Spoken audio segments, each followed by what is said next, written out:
welcome to our Time to Talk Day special podcast. My name's Tom from Sheffield United Community Foundation, and today I am joined by three very special guests. So first of all, we have...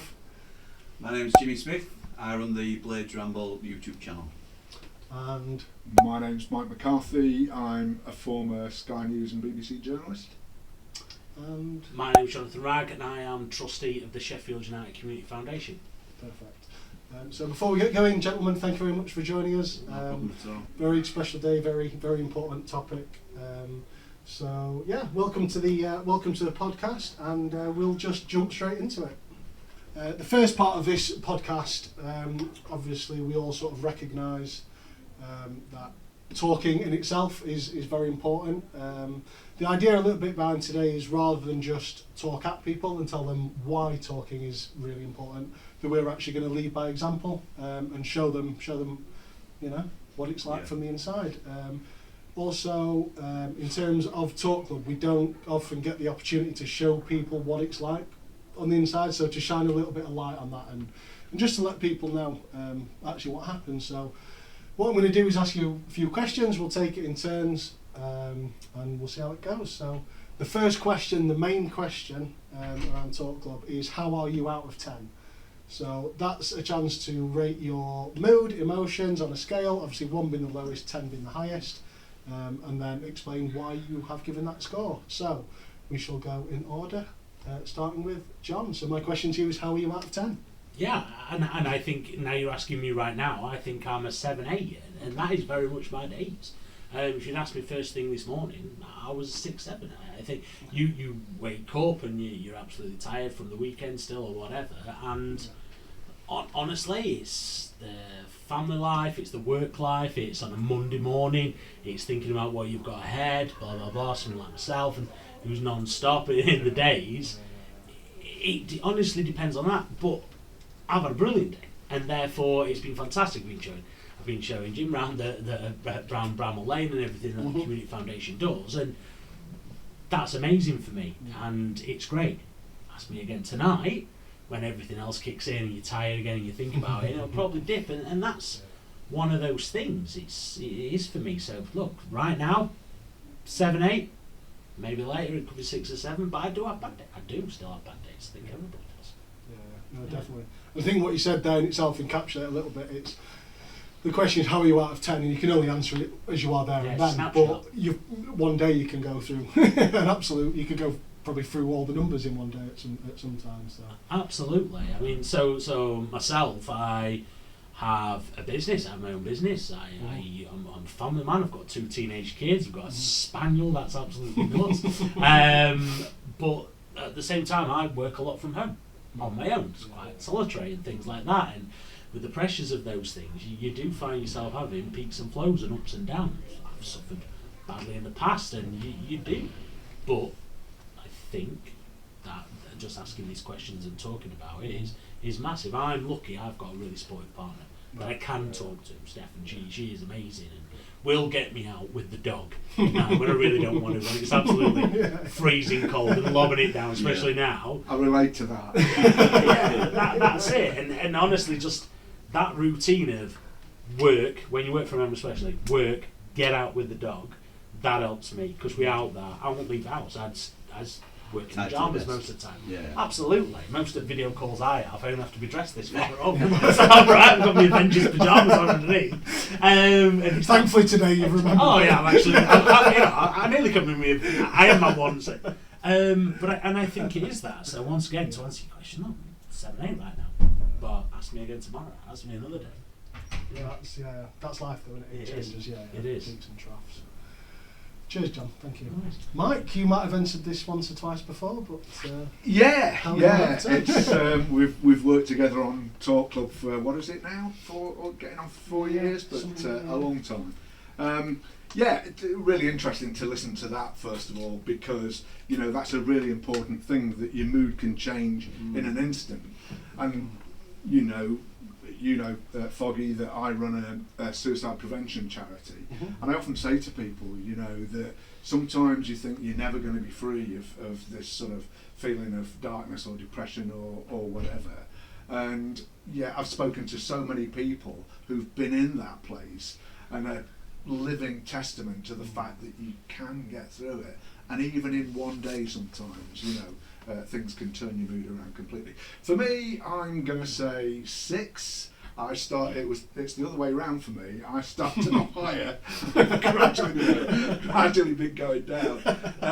And it's just, you know, it's Monday, it's February, I do get affected by the sort of darkness of winter occasionally, but it's just some of the everyday things. And we all know that, you know, you can be having a great day, and then suddenly something comes out of the blue, you know, you have a bit of an altercation with another driver or something like that. Yeah, and it can, you know, things like this, we're human, it can change your opinion. I've not had an altercation with the driver, but I have had a difference of opinion with people who I work with, and it's slightly brought me down, but, you know, it's nothing that can't be overcome.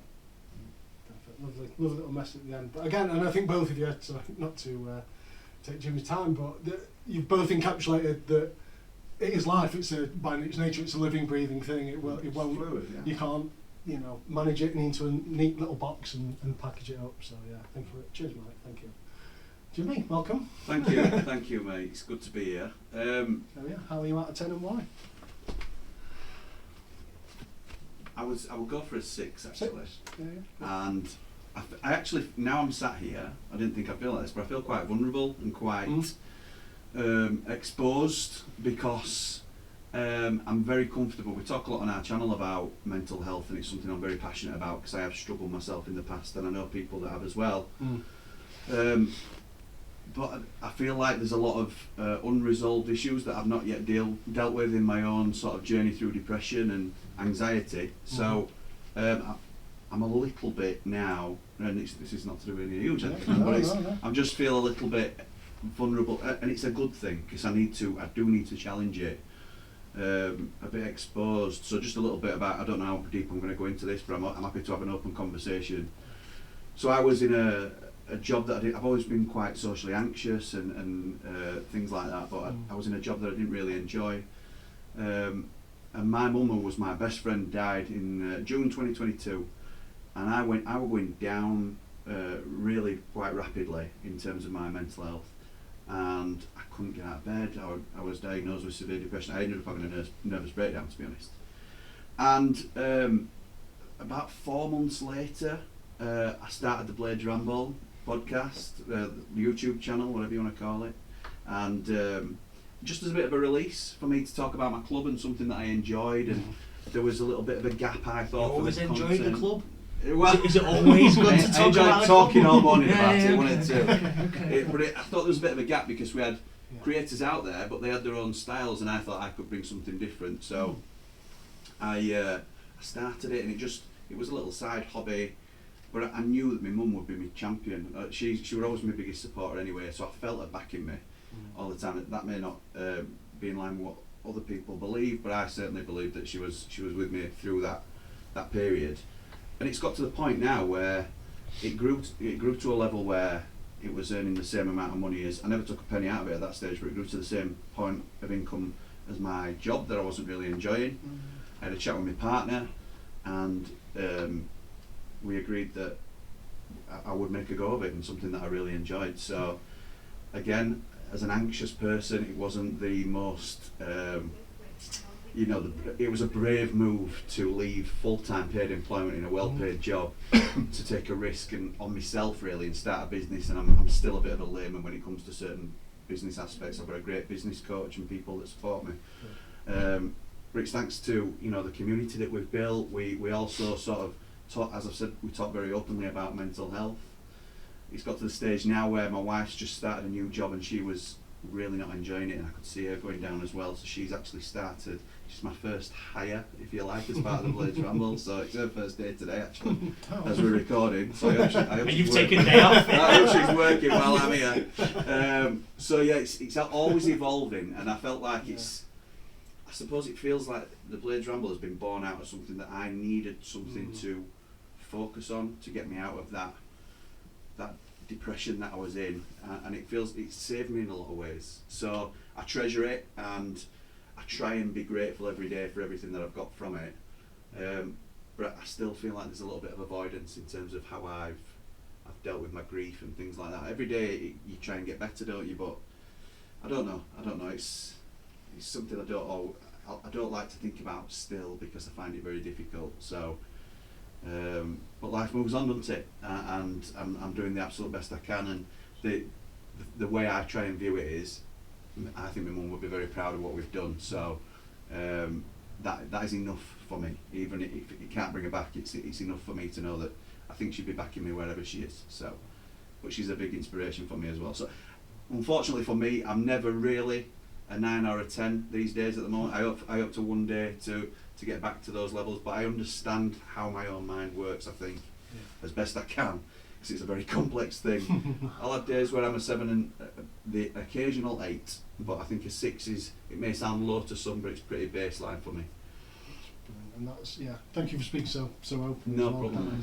Thank you for sharing. But and I think I will just touch on that. As much as the scoring, it is like a 1 to 10. Everyone's 6 will be my 6 might be different to yours. Absolutely. My 8 might be your 4. It's okay. The numbers are important, but it's more what the numbers signify to you, isn't it? Right. That's and am I above or below what I was previous? And again, we sometimes talk about it'd be great to be a 9 and a 10, but if that's at the expense and means that every now and then you're a 3 and a 4, That's right. you're probably better off just hovering around a 7 and an 8 forever, you know what I mean, and just ticking over. So I think, and you see this a lot when you successful people in business or whatever, and I don't think a 9 or a 10 by anybody's standards is actually sustainable.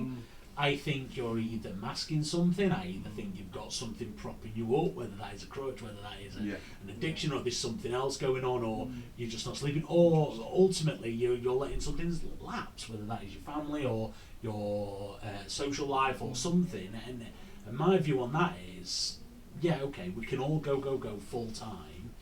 I've learned, and I think you learn these things the hard way, that you have to slow down. You actually benefit from that slowing down. I've got it right now where I met somebody before we actually all met up, and she said, at some point you're going to have to say no right now. And that's not where I am right now with our business. We're a startup, and that's just got to be it, and we're going all that in. But I don't think a 9 or a 10 permanently is sustainable. But what is a 9 or a 10? I love my family. I love my dog. I love my job. I love my trustee position in a foundation. But I still never say that I'm in a 10 all day long, because it's human nature. I'd love to win Euros. I don't think that would make me a 10, if I'm being honest, because I'd then want to try and win it again. I think it's one of these things, what is a 9 or a 10? So, look, fair play to you for saying you're a 6, and that's, it sounds really, it's bloody good score, and then fair play, and being so open and honest. I think, I'll take contentment any day, and if that's 6 or 7, then I'm sort of okay with that, And I think that, as you were saying, there are certain things in all of our lives that are going to dictate whatever happens from a day-to-day perspective. This is how I see it anyway. And, in my case, I lost my son to suicide. It's 5 years ago this month, big anniversary. And I kind of have accepted now that I'll never be truly happy again in the way that I could be at times before we lost him. But, as you say, things do move on, life moves on, and I've learned to be kind of grateful, if I'm not a 2 or a 3, 6 or 7 is okay. My kids are going nuts, by the way, with us saying 6 or 7. Oh, no, mine have to. Just saying that I can see him doing this. It'll ruin it. So I'll dive in with my score. I think if you'd asked me at lunchtime, I'd have probably gone with about a 6.5. As I'm sat here now, which is probably how I should answer. It's gone down a lot. I'm a 4. No, probably a 7.5 actually. I think just that initial. Okay, you're planning it, and is it going to go all right? Is everyone going to turn up? All that sort of nonsense. And then when everyone sort of gets here and you meet everybody, hello, come into the room, everyone's sat down, you're like, oh, that in itself just knocks you up. And then you can start with actually what you're sort of trying to do. In terms of sort of today, when you mentioned that about driving earlier, I had a little chuckle to myself because that sounded like my trip to work this morning. Thought I was on a little rat run to beat the traffic, and then the diversion road closed sign came, which took me back the way. Then I got stuck in more traffic than I would have done if I'd have gone the other way. And you just start, and just something little as that, and then I'm getting angry in myself. Thankfully, in the morning, I tend to always have like a little 10-15 minute walk, sort of between the car and walking into work.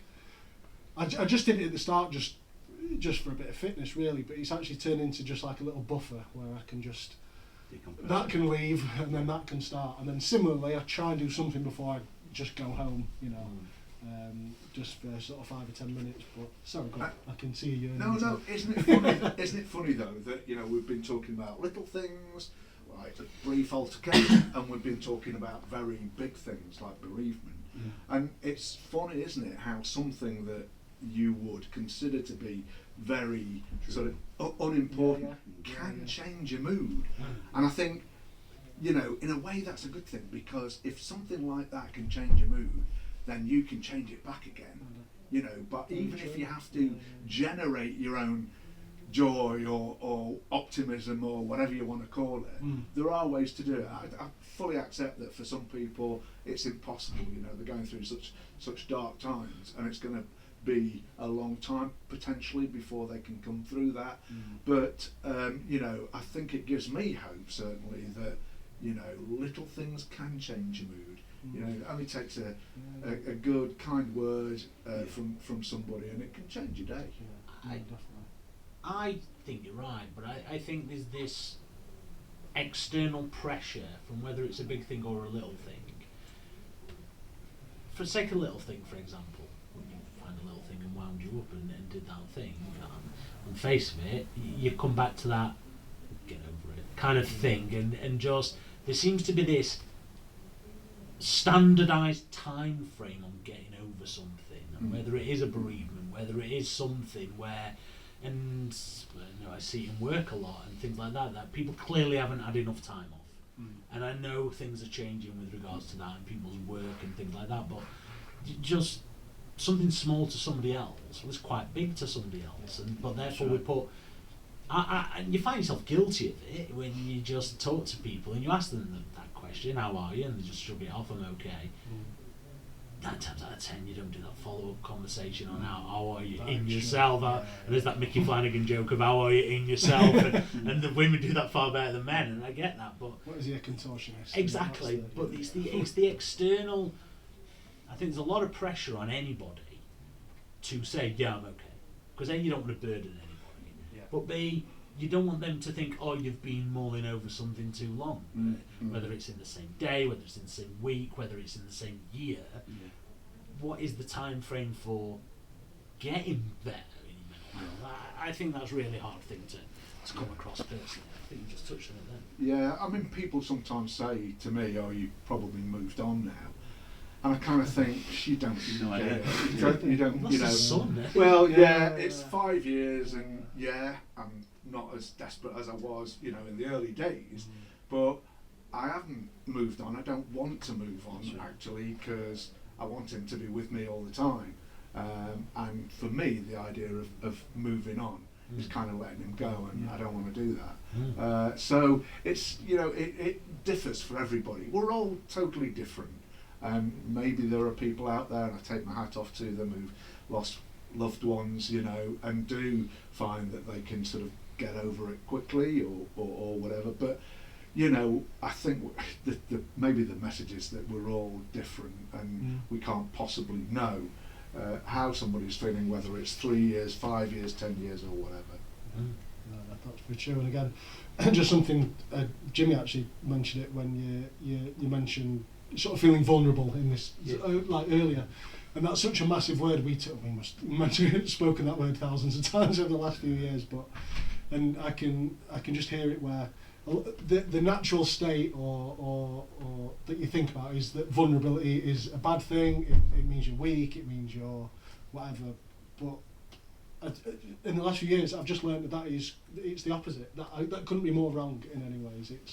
It's actually the fact that you're willing to come here and sit here shows you how strong you are as a person for putting yourself in that situation to make yourself vulnerable. I think it's also having, being able to let people know it's okay to be vulnerable, and that other people might see me on screen and yourself on screen in the past and think, oh well, they look like they're there's not a worry in the world and they're okay and everything's all right. John might be in a meeting and he's putting his work face on and presenting and doing one of his talks. He might go home and burst into tears about any particular incident of the day. Done it. No, exactly. Yeah, nobody knows what's going on beneath the surface, and I think that's why it's been something I've been really passionate about, just to be open with our audience, because I think authenticity is essential. When I think a lot of the success of our channel has been, I am not an expert on social media. I am no expert on Sheffield United. Yeah, we know that. Yeah, it's true. I talk about Sheffield United in front of a camera, but I also document the journey as to me hopefully getting better and improving things. But that also comes with the vulnerabilities that make me who I am. So it was born out of me losing my mum, and I needed something to get me out of a hole, and I needed a focus, and from there we've created a community that the only thing that we ask for is respect for each other, rather than, so we don't get, you get the odd one, but you don't get idiots joining into your online chats and stuff. It's genuinely a supportive group. Lee's here today and he can testify to that, in terms of the group are all really supportive of each other, and there's a lot of good that can come out of your vulnerability and sharing your experiences with people, and it's allowed other people to open up and sort of share with the group that we have.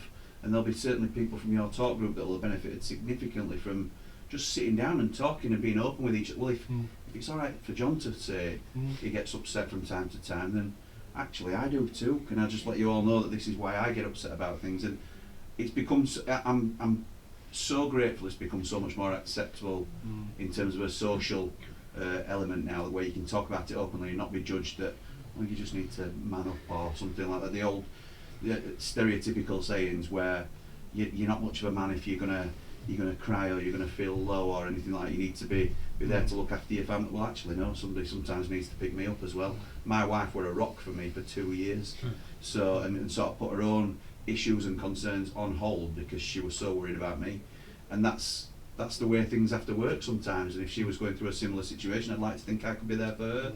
So you're absolutely right in terms of vulnerability is not a weakness. I think it can actually do the power of good to sort of share your vulnerability if you're doing it for the right reasons and in an authentic way. 100%. It reminds me of a little, just as you were saying that, I was thinking, talk about vulnerability, it's almost similar to like courage a little bit. For me, I remember reading, sometimes I think when you're younger or you're not as tuned in, you sort of look at people who are like soldiers or they've done heroic things, or firemen running into a building, that sort of stuff, and people go, oh, I couldn't do that, I'd be too scared. And it's like, and I remember someone saying, courage isn't not being scared, it's being scared and still proceeding anyway. And I think that's a little bit with sort of vulnerability as well, and it's no, I am struggling, but I'm going to do it for the ultimate the ultimate reward at the end, which is either happiness or contentment or peace, whatever it might be. Or just carrying on. So, or just existing. Getting to the next day, and So you might not always feel content. You might want to feel content, and that's the level that you're satisfied with. But sometimes you'll be a 4, and you just have to get through the day, and it's a success to get through the day and wake up and hopefully be a 6 again tomorrow. So do you because I do, so I know I'm lucky. I know I have a great family. I know I've got a great career. I know things that I've got, and it's odd, but I know it's great. And sometimes I feel guilty for having that 3 or 4 or that day and letting the stresses get to me. And then sometimes that compounds it, because I know that I'm bloody lucky to have what I've got, but there's always that thing in me that is pushing for more, and I do more. I know people that I know, friends of mine, that just look at like the hours that I've worked through my career and some staff things, and when I used to work away a lot and be doing X thousand miles a week on road and stuff back in the day. What are we doing that for? Because I'm trying to drive for more, and that were pushing me on. Yeah. But I feel guilty sometimes for having a bad day, or feel like I'm letting my kids or my missus down if I'm having a bad day, or my friends or whatever. And I guilt comes into it sometimes. You're not content. I feel like when I'm like when I'm sharing online in terms of how I'm feeling, because I just try to be an open book. I always caveat it with, but I know how fortunate I am. And I feel like I'm compensating by telling the audience when I don't have to justify it to people, but I feel like, look, there's so many people that would love to talk about their club for a living full time. It sounds like the dream job, and it is in a lot of ways. It's hard work, and there's a lot of hours that I put in.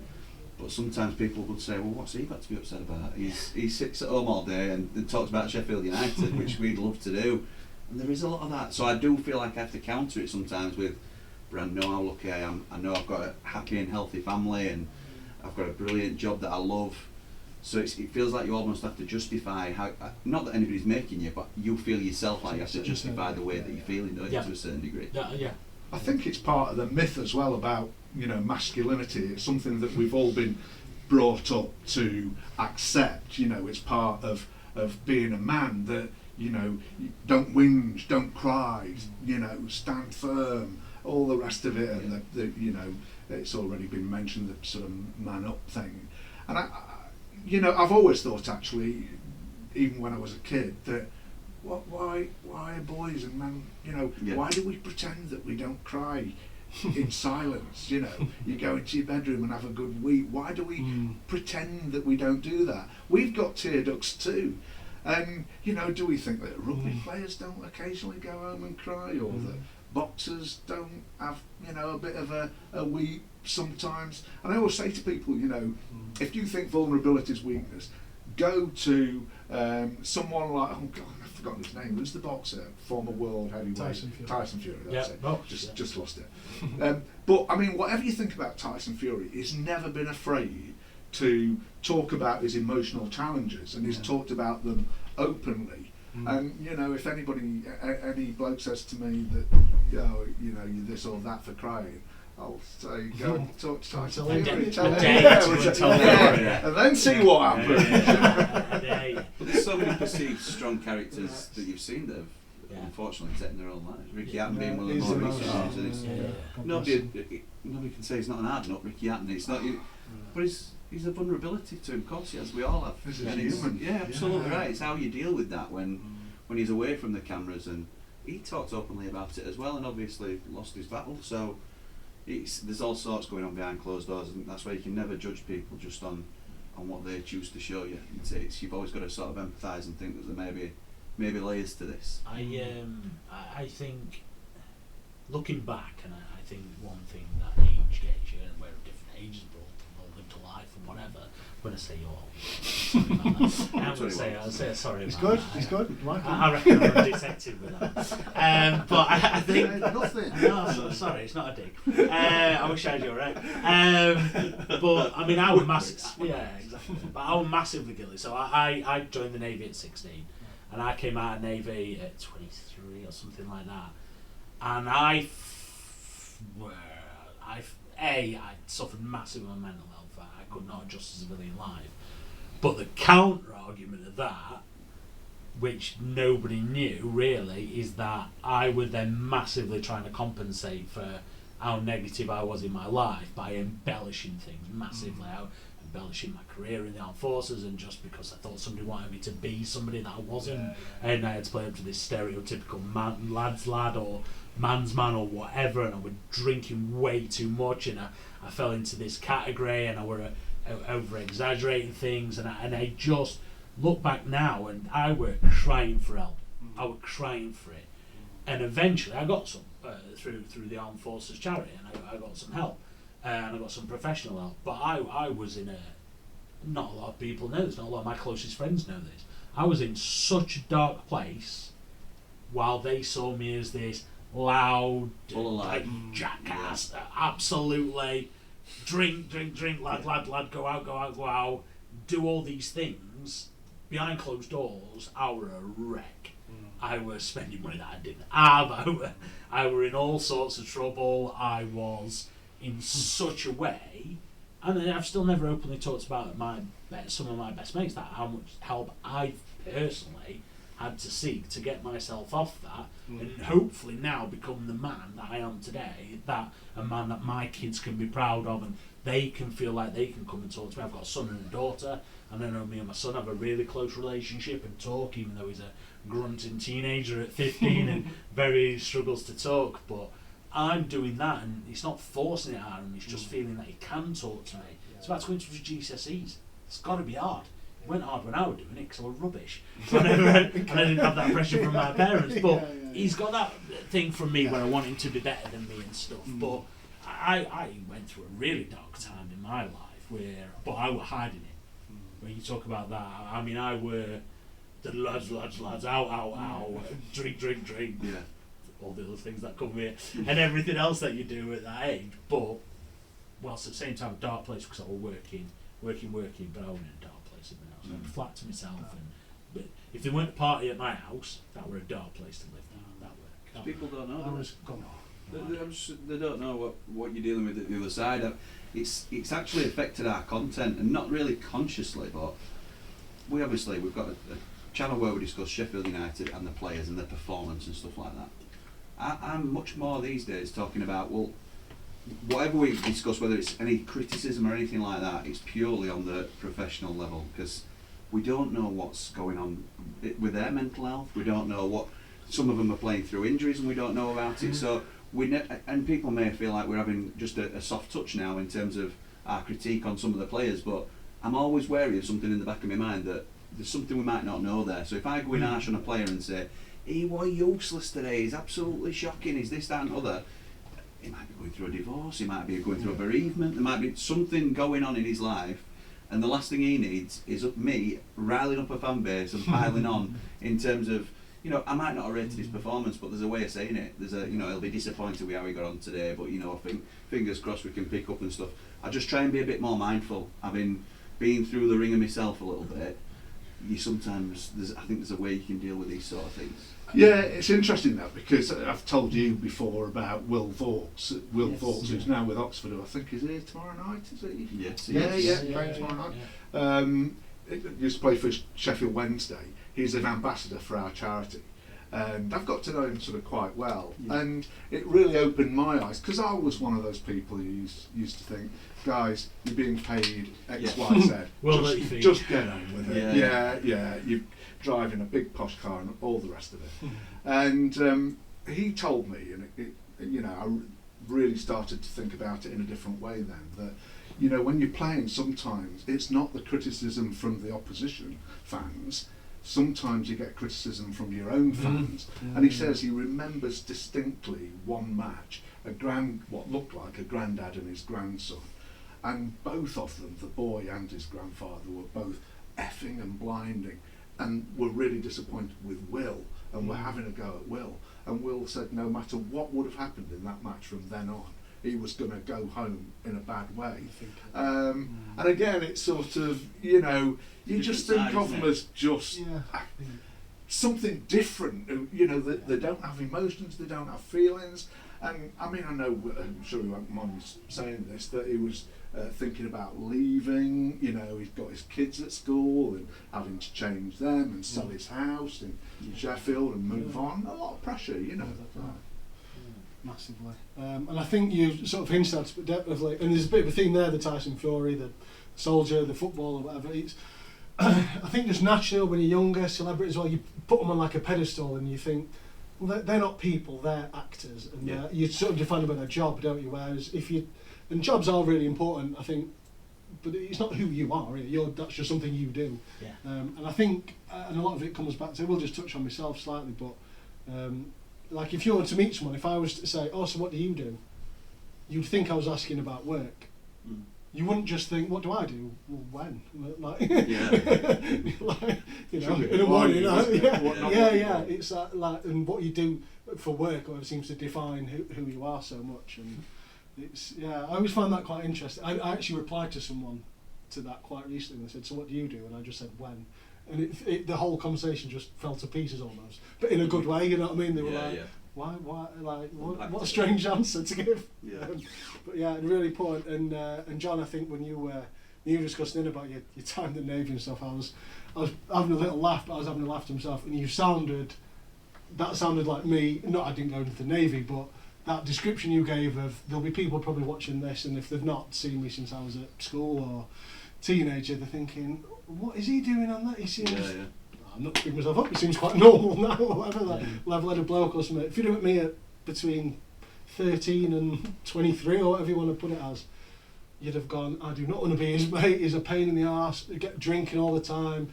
Never really grew out that being a class clown. You know what I mean? And thought, I'll carry that on into adulthood. Yeah. And then eventually you realise, actually, I'm just a bit of a clown rather than. But I think, I don't look back like negatively on that.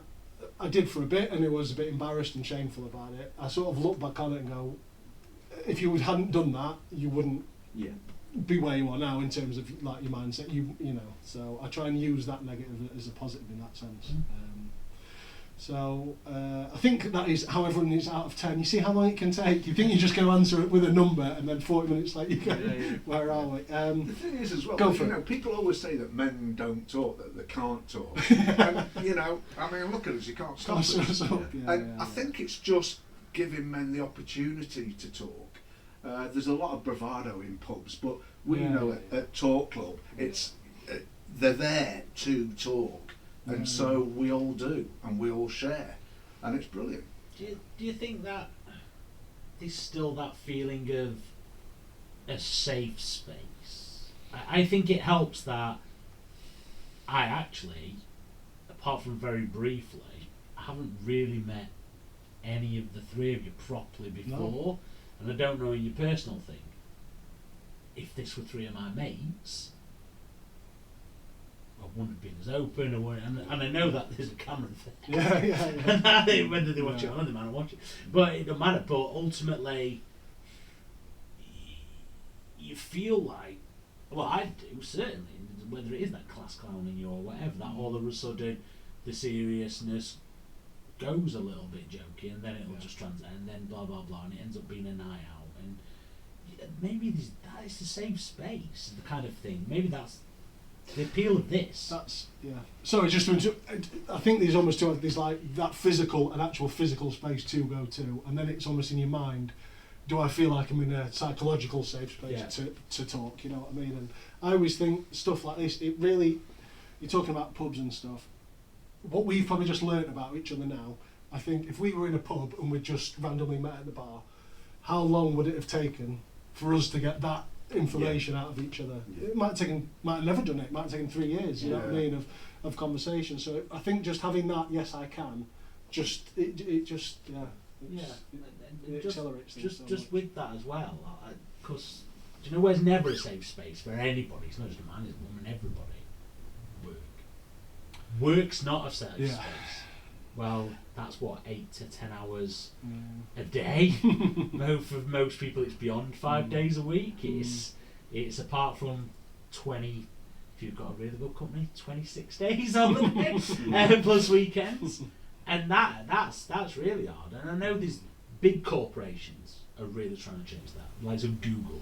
If you go down to Google offices in London at King's Cross, they're amazing. I were in them last week, and that just feels a space. There's nap pods. I don't even know why there's nap pods. There's free gym, there's free canteens, and not everywhere it's like that. Small businesses can't afford that, but the corporate world's really identifying that actually mental health in their workers makes them better workers, but also long-standing workers. They're not leaving for the next job and things like that. It's not all about pay.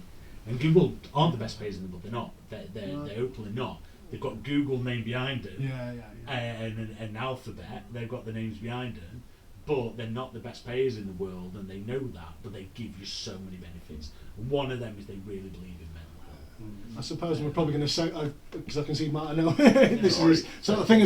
No, but I'm just going to segue into it. So I think even for cynical reasons like that, to help your bottom line, care for your staff. as well as do it because it's the right thing to do. But social impact. Yeah. So either way, you're just better off doing it. But I don't know if we've known spent a lot of time decades that we've known for decades that a happy workforce is a productive workforce. It's not, it's not rocket science. Incidentally, I know a lot of companies who, multi-million-pound companies who aren't doing that. So hats off to the ones who are, and it is getting better all the time. And I think that's really important. But another interesting thing, I think, anyway, is that work can be very difficult to open up. And we've all sort of heard of stories about people, especially in a sporting environment, who are afraid to talk about the mental health because they'll be benched. But also, and we know this, don't we? A lot of guys come to Talk Club because they don't want to inflict their pain on the family either. They don't want to talk to their wife. They don't want to have her in tears again or whatever. And that's the thing about having a safe space. It's safe. It's confidential.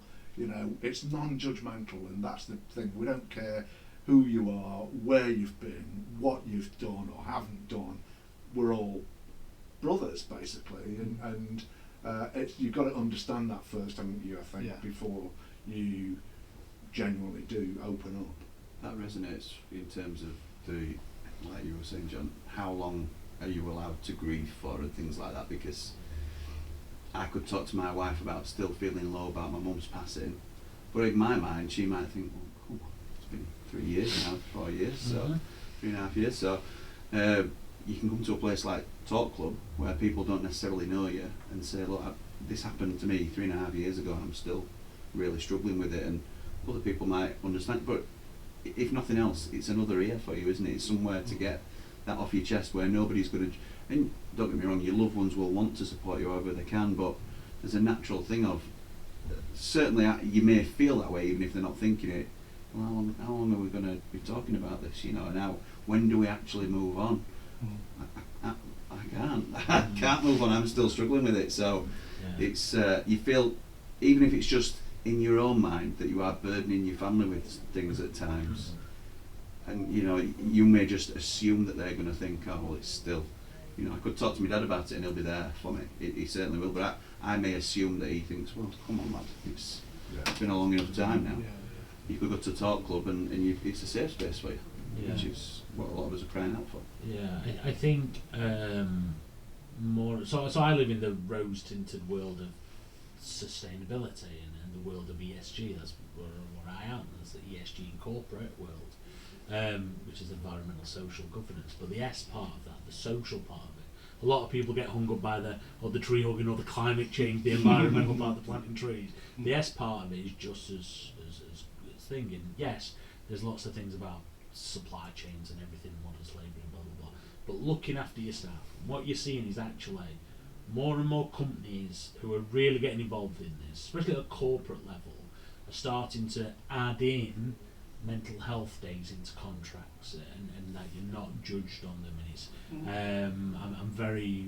I've just recently left a company that has just installed a fantastic thing of I think they might have called it a positive or a mental half day, where there's nothing. It's just you can turn around to your manager and they're very lucky that they've got a very trusting team where they won't take the piss and stuff like that. They can just turn around and say, I need an half day today, boss. And there's no questions asked, and that's it. Or I need a bit of a day today. And you're starting to see that come more and more and more as this thing grows about healthy body, healthy peas. You say it's forever and a day, but there's still that, especially in manufacturing sectors and sectors where it's, they're there to work. We don't want to hear them talk. They're there to work. Well, I believe it's the other way. I'd rather they talk. I believe in that. And that is just seeping in to the corporate worlds. But I'd love to see that a bit more. I'd love to see a mental a mental few days. But then eventually, the sad thing about it is, at what point does it affect the revenue of the business? At what point does it affect the revenue? At some point, somebody will take the mick with that, they will.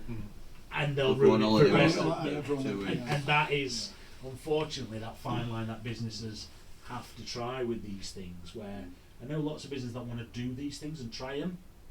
It's got to be a trust both ways thing as well. Yeah. I mean, I think any industry that's male dominated, they've got a disproportionately high number of suicides. So, construction, farming, football, for example, all of those things.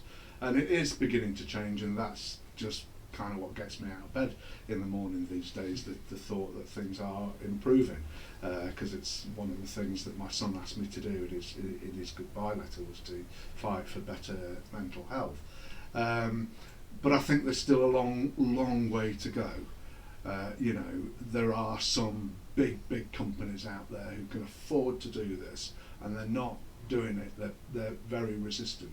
So, but as I say, there are some companies out there, and we've, for our charity, we've developed, it's called the Workplace Pledge, which is a kite mark for suicide prevention in the workplace, best practice for suicide prevention. And we've had companies like British Steel, Royal Mail, other football clubs, as Sheffield well as United. Sheffield United, Yeah. who've signed up to it, and again, that's great. So, I just hope to God that we can keep that momentum going, and that other companies will follow suit.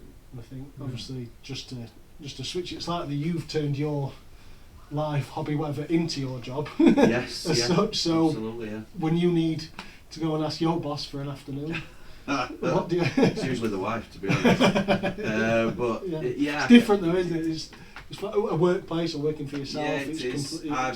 I've been able to convert my garage into my studio, if you like. So it feels like I'm actually going into and leaving work. It was a key thing for me that I didn't work in the house, because it's very difficult not to blur the lines. Then I think with your home and your work and your social life. So that was something I was keen to do in terms of having. But yeah, I can try and manage my day around work commitments. But as we're following a football club, a lot of it is dictated to by the scheduling and things like that. So.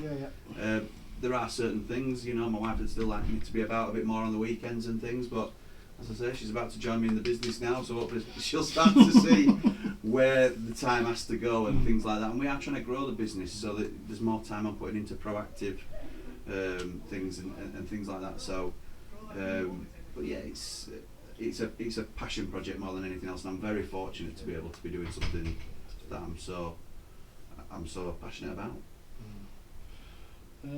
So I think we've reached a natural sort of pause moment, I think, there. So we'll take 2 minutes and we'll come back for the second half. Right, so welcome back, everybody. It's the second part of our Time to Talk special. Now we're going to move on to what is the second Talk Club question as such. So the question is quite a simple one. What are you happy and grateful for in life? So we'll start with John. I am really grateful for my family. I am. I have a wonderful relationship with my mum and my dad. I do. I'm lucky that I've got them both, and I understand that, once again, it's one of those where you kind of feel guilty, what we've just been talking about earlier. But I am very lucky for that. I've got 2 wonderful kids who are teenagers, so we'll go with that as what it is. And I have a really, really, really supportive partner in Steph, who I couldn't do anything with. And look, I've been in relationships in the past and it hasn't worked out. It's been my fault, there's whatever. It's mostly my fault in the past, but it's always my fault and whatever. But I am really grateful for that, and that's what makes me happy. So being able to give them a life and everything. That's what. Cheers, John. Mike. Yeah, same thing really. Family, long-suffering wife who's sort of stood by me through thick and thin. We've obviously been through some real trials together, but we've come through it stronger, if anything. Got another son and a daughter who are grown up. Got another grandson granddaughter, I should say, on the way any time now. So my son lives in Stockholm, so we're waiting to find out when we can sort of fly over there and meet the new arrival. So yeah, I've always been lucky. I'm from a great family. I've got quite a few brothers and sisters, and we've always stayed close. They've always been there for me. And just, when you've been through something so traumatic, it's very difficult sometimes. And somebody said to me not long after we lost our son, practice gratitude. and at the time it felt a bit harsh, and I just thought, what have I got to be grateful for? I've just lost my son, you know. But now, 5 years on, I've learned to understand what that's about, and it is a beautiful world, and there is a lot of good in it, that you can, you know, nature and all the rest, and family, and I kind of, you know, go out of my way to practice gratitude for the good things that I've got in life. So yeah, that's me. Interesting. Just before Jimmy, when you said practice it, it's not something that almost comes natural all the time. You think, oh, I'm grateful for this. Sometimes you have to actually. Yeah, sometimes I sit in the car conscious or effort. whatever, Yeah. and I'll just give myself a talking to and say, you know, there are still some great things in life, you know, and try not to forget that, because it's, you know, it kind of takes over your mind a bit when you've been through what me and my family have been through, and it's very. Sometimes you just don't want to get out of bed, or you know, you just want the world to kind of go away. But I've been very lucky, you know, through the charity that we started. We've got some great volunteers who are all over the country, and you know, for everything I did in journalism, on telly or whatever, this is by far the best thing I've ever done. So, in a way, I don't know, call it fate if you like. I don't necessarily believe in fate, but I'm quite proud of what we've all achieved, you know. With every reason to be, yeah, definitely. Jimmy? Well, I love this question because it's framing it, it's making you look at things in a different way. We've talked about loss and challenges that we've had to overcome, but it forces you to think of what you've actually got as well. So family is the obvious one for everybody. I think those that are fortunate enough to have a close relationship with their family will value that and hopefully see the value in that. But we talked about obviously loss, and I'm grateful to have had my mum, and these sort of questions let me flip it around and sort of don't focus on the fact that I've lost my mum. I'm fortunate to have had my mum as well, so I'm really grateful for that, because I miss her so much because she was so great. So the other thing that I would say is I'm fortunate, I'm grateful for my career that I've forged, and it's, again, like Mike, I'm proud of the work that we've done, but that's brought a community together, and that's not been by design. It's not been a big master plan of mine that's come to fruition.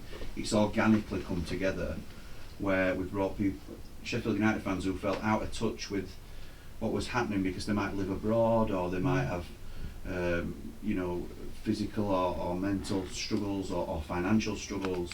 They can all feel part of this community where everyone respects each other and everyone includes each other, and everyone's opinion is respected as well. So that's something I'm really grateful for and really proud that we've been able to help cultivate as well. So yeah, there's a lot of things, and again, I think these are positive questions to ask, particularly men who and women, but men who struggle to always see the bright side of things. What are you actually grateful for? What are you happy about? And if you look a little bit deeper than under the surface, then there's a lot of things that you can be grateful for.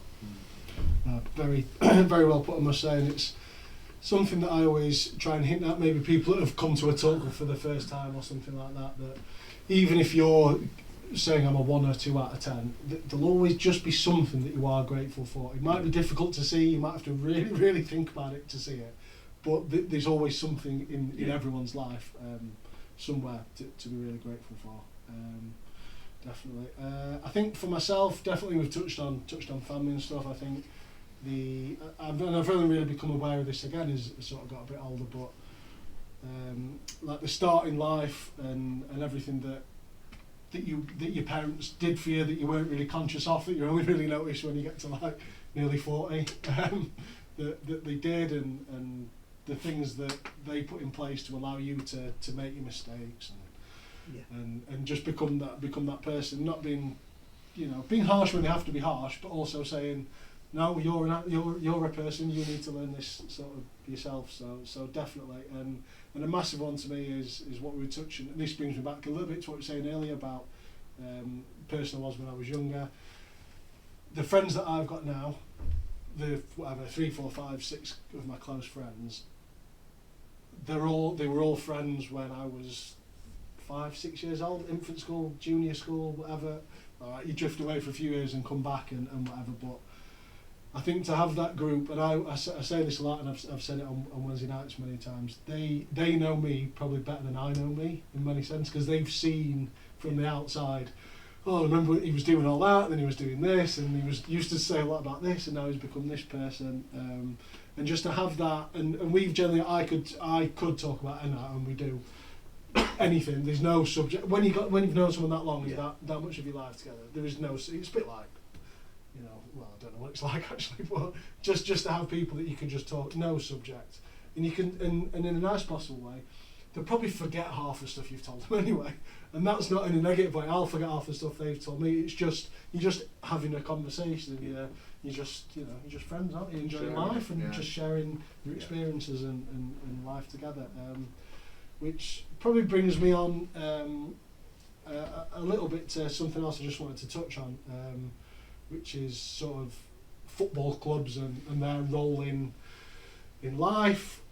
You've touched on it, Jimmy, about the sort of the community that you've built up, unintentionally as such. It's just sort of happening organically. So I suppose my question is, what role do we think football clubs have in the world as it is now, the corporate world? They've got that aspect, you've got the community aspect. I always think, one phrase I have is, football, I think I stole it from someone, I better just say that, just for the record. I think football is the most important of the non-important things in life. So besides your physical health, your family, once all those 2 or 3 are done, in many people's life, if you're not a football fan, you won't get this. Football is the next one for me.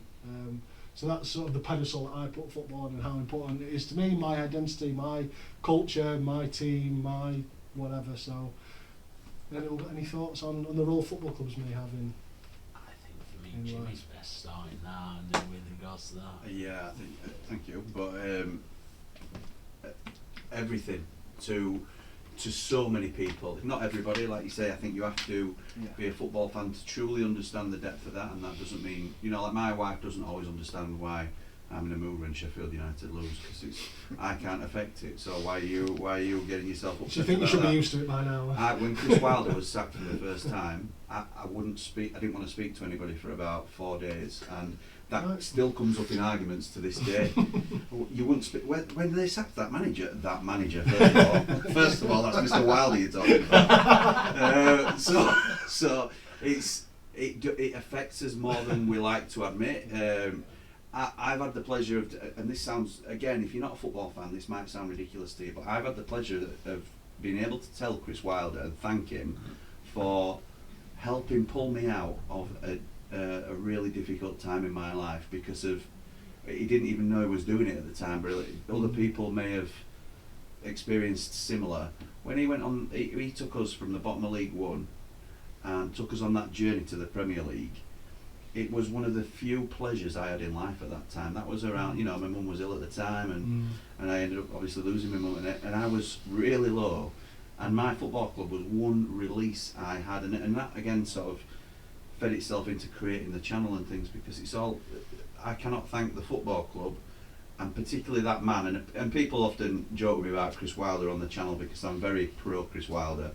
As you'll be aware, but very, very pro. But there's a deeper meaning to me, not only just rating him as a manager because I think he's the best man for the job, but it's a personal reason as well, because I feel like he, without knowing it, he helped me recover to a degree, which again sounds very dramatic if you're not involved in the circles that we're involved in, but to those that are, they will understand it. And having the connections that I have now in the community, I know that people's whole mental health can hinge on how Sheffield United are doing, and that may seem ludicrous to some people. My wife wouldn't understand it at all, and that's not a dig, but some people live and breathe for the weekend to go and they work Monday to Friday or wherever it might be. They just cannot wait to get to Bramall Lane, watch their team with their kid, with their dad, with their grandparents, whatever it might be, on their own even. That's their only release for the week, because they look forward to it so much. and then it will affect their mood whether they're up or down. And that's sometimes, and it's not like that for all of us, these are extremes we're talking about, but some people fall into that category, and we get it. I think that's an important message to put out there, that I understand it, other people that are really invested in football clubs understand it, and like I say, I have nothing but gratitude for my football club in terms of helping me through a really difficult time. So yeah, I think it's really important in terms of the role a football club can play. I think that's touched on some really insightful things there, and I think so. What started with a good season just on the pitch for a football team, Yes. ended up inspiring someone out of depression or Yeah. whatever it might have been, Yeah. and then you're now doing your thing on your podcast. Yeah. That's then maybe there's someone living on the other side of the world who's going through something and they stumble upon it, and that becomes their little thing that gets them through. So the ripples one event can have. Butterfly effect. I've no doubt the Blades It's Ramble unbelievable. wouldn't exist if Chris Wilder hadn't come to this football club. I hadn't made that decision. And then I've had people, I'm so fortunate to have people come to me in any small way that it might have affected them, thank me for helping them in some sort of way, which is, I'll never be, there's nothing better that you can do for people. But that, you're right, it's the ripple effect of these little things that happened, and that decision, that inspiration from Chris Wilder, who's taken us on that journey, if you like. So, yeah, I don't know if you lads feel similar about football club. I definitely don't feel that exact same way about Chris Wilder. Well, you're wrong. I mean, good God, I think if I felt like that, I think my missus would leave. Because I think she'd think I'm having an affair. Fran, you're safe, Fran, it's alright, it's alright. But, If you're watching. wow, there's love in there. No, I've had a massive love-hate relationship with United over the years. I have. They have given me some amazing highs and some amazing lows, but at the same time, I now see it from a different view as well. So being a trustee of the community foundation and seeing it from that, I see the impact that badge has in the community, thanks to the community foundation and the college and the esports arena and everything else that it has. And I, like most, had no idea the community college existed until I was asked to be involved and start working with it, and I had no idea the community foundation existed. And that is ignorance on my part, but I'm not the only one. Being around the thing today, didn't really know it existed, and he's been showing around today. Yeah. And I've had Incredible. other podcasters around today, like over the past year or so, and other people and other fans, and every time I show them something, they're just gobsmacked by what we do for the community. Look, football, whether you love it or loathe it or whatever, is a sport, alright? But it is a sport that evokes such emotion in you. Because when you are in that crowd, whether you're in the Cop, whether you're in John Street, wherever you are, you feel part of something, and you can move with that crowd, and you can cheer it, you can be down with it or whatever, and then you do end up taking that home with you after the match, or whether that is the happiness or the sadness. Even now, if I'm not at the match and I'm watching it and you get the result on Sky Sports News, I've been in supermarkets and shouted a very naughty word when you see a goal flash up and said a word in the middle of Aldi, right? Other supermarkets are available.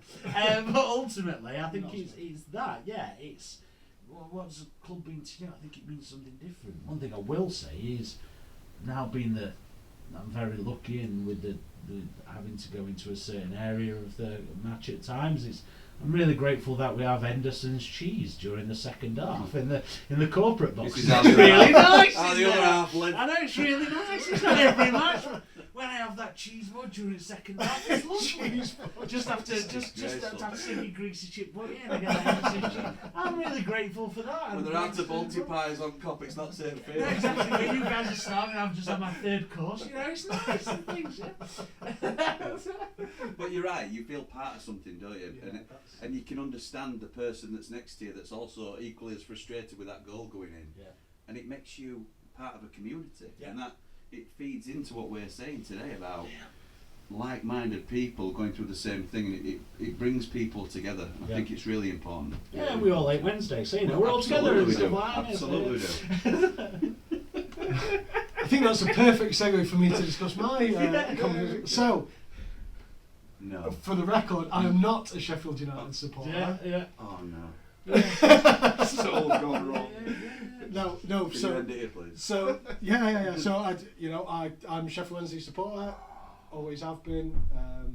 And there are. I didn't agree to this. There's it went through my mind. Shall I mention this? But no. Where's the contract? And he's lost a bit. Yeah. No. But from a personal side, if you go into the Cherry Street car park, you see my granddad's name on the memorial garden, and he used to bring my dad here. He used to take him to Hillsborough back in the day when we used to do one. Yeah. Well, that on a Saturday, So and many then people do so that. I'll do the Yeah. other one. So this is where I try and regain the room, by the way. So Well done. I played for Junior Blades when I was 9-10 years old. Backpedaling. Worked. Yeah. I've worked here since 2016 with the Community Foundation and stuff. So it and I'm really genuine when I say this. It's really been a strange dichotomy of what you want to do, where I do have that when the teams are playing. Listen, last 10 however many years the derbies have all gone one way. Great. I still get that. Whilst wearing United, I still do get it, because that is your team. I'm the blue. I cheer for the Blues. You cheer for the Reds. You can never get over that. But having worked, so I when you were on about a career change and stuff, Sheffield United were my career change. That took me out of working for Wetherspoons, what I'd done for 13 years. Fell out of love with it, didn't want to do it. Think, God, is this all life is? Working behind a bar and doing all this. Did my degree here 10 years ago, and what it's given me, I will be, to go back to what we're grateful for, I will be eternally grateful for the joy it brought my granddad. That's so. When we talk about what football clubs matter, to me that's what they matter for. It's not just, it's your life. You know what I mean? It's good and bad. It's, I like this bit, I don't like this bit. That's what life is. So,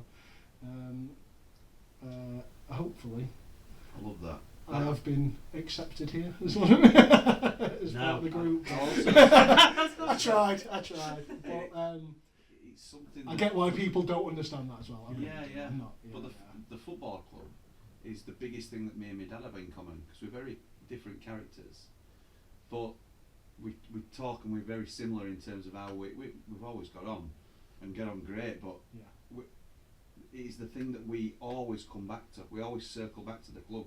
So we could be talking about a family member, or we could be talking about what you've done this week, and he'll still say to me, "What do you reckon to Calvin Phillips then? Is it going to happen?" Or all this sort of thing. And it always comes back to Sheffield United. It has a real strong thread through our family, and he's a Blade because his dad were a Blade, and his sister's a Blade, my auntie, and my brother's a Blade, a little bit of a loose Blade, but he's certainly not a Wednesdayite. But it's so important, and families are like that, and then you've got split families in the city, obviously. So the wife's blue, the husband's red, all this sort of thing, and it's great, and it's people are so passionate about it, particularly in this part of the country as well, and it'll be the same in other parts, but I love it. It means so much to so many people. And again, I'm conscious I'm not going to get much sympathy here for my sob story, but if I look at what's happened at my club over the last year, take the rivalry out of it, what they've been going through, and when you say what they've been going through, it's not the name, is it? It's the people that work there. Exactly right.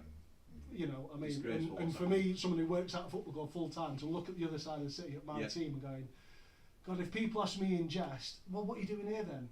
I go, well, because if I work there, I wouldn't be getting paid for one thing. You know what I mean? And stuff like that. So I think about what a football club can mean. It's people's lives, and it's not just a plaything for people who like tuna, unfortunately. I'm very jealous in a way, because I'm one of of those sort of Clotchy weirdo just odd watching one us out talking guys about that. who don't know anything about football. The amount of conversations I've had to sit out in pubs, and just keep nodding and smiling, But I'm fascinated, because and all my life I've been intrigued by this, because I've never felt naturally drawn to one particular club, although, you know, my brothers were. I think it's partly to do with the fact that my dad was Irish and not into football at all. But I've always thought, and when I've covered stories in relation to football as a journalist, it's never failed to amaze me just the incredible power that football has in terms of you know, community, and some people call it tribalism. That's probably not the right word, but to have that connection. You know, you were talking about, you know, almost what the guy next to you is feeling at that time, and I wish I'd got that, but I never did. But that said, and again, the charitable arms of professional football clubs, I didn't know that existed. And when I came here to Sheffield United to work with your good self, it was amazing to me the amount of work and effort that goes into the community foundation, something that people don't see, and they should see it, because it's really important. And then just, you know, going back to your original question about the power of football in mental health, I mean, in some ways I guess it's obvious. They are the gladiators out there of the modern day. You know, they are the people. We have, you know, entertainers and footballers. They're part of the golden people, aren't they? And people look up to them, and younger people in particular, boys and girls, look up to them and want to emulate them and be like them. So when you get a footballer who comes out, or any sportsman or woman who comes out and talks about their vulnerabilities, in inverted commas, then that can only be a good thing, and hopefully that's going to help the next generation coming along, who won't be like my generation. You know, that you don't say you love your dad, you don't hug your dad, you know, that wouldn't even come into it. Things are changing, you know, these guys are like younger generation. It's interesting to listen to both of you, because, you know, I can hear that really great positive change. And again, I think that's what football can do. It can be one of the major motivators in terms of getting younger kids to understand that we're human beings, we have feelings, and, you know, we've got to look after our mental selves as well as our physical selves. Brilliantly put. And I think that almost brings us almost a little bit full circle to things that we saying at the start about footballers being on a pedestal and being almost not human. You know, in that context, people don't see them as humans as such. So hopefully, few things in the mental health arena will start to humanise them a bit more. Maybe it'll actually benefit the interaction between fans and players and stuff like that. So, guys, it's been honestly an absolute pleasure. Mike, we've spoken many times over the years and got to know each other really well. But for John and Jimmy, never met you before, but it's so. And we were touching on it earlier. You can just do something like this, and you just think, I feel like I know them two guys. Yeah. I know. So and you know what I mean. All of it, you just straight into that thing. So it's been brilliant. Hopefully we can keep doing more stuff like this, and I think it's been really important for us not to just tell people you should be doing this. It's to actually do it. Yeah. You know, get out there, do the symbols and stuff are important, but the practical things of people doing, I think, are where you actually build that change. So I think that's a nice place to wrap it up. Thank you. Thank you, Will. So thanks everyone, and Blades. in the from the hours till from 9 to 5. I'll say up the Blades. So you stay quiet. I'll say up the Blades. And